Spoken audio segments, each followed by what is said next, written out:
महेन्द्र माध्यमिक विद्यालय सुखौरामा अङ्ग्रेजी विषयको कक्षा अनुगमन सम्पन्न भएको छ।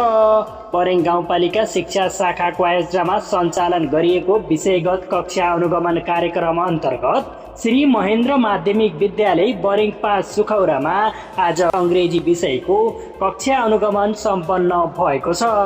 अनुगमन कार्यक्रममा अङ्ग्रेजी विषयका लागि बरेङ गाउँपालिकाका विषय विशेषज्ञ तथा सल्यान सुखौरा माध्यमिक विद्यालयका सहायक प्रधानाध्यापक नवराज सापकोटाज्यूले निरीक्षण गर्नु भएको थियो।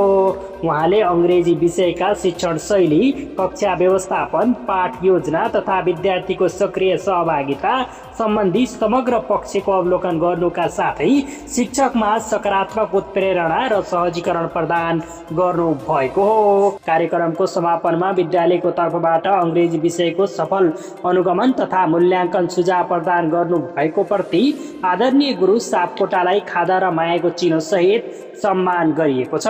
स्थानीय तहबाट शिक्षण गुणस्तर सुधारका लागि गरिएका यस्ता अनुगमन कार्यले शिक्षकहरूमा थप उत्साह, जिम्मेवारी र सशक्तिकरणको भावना जागृत गराउने विश्वास विद्यालय परिवारले व्यक्त गरेको छ। बरेङ गाउँपालिकाले आगामी दिनमा पनि निरन्तर रूपमा यस्ता कार्यक्रम सञ्चालन गर्ने प्रतिबद्धता समेत जनाएको छ।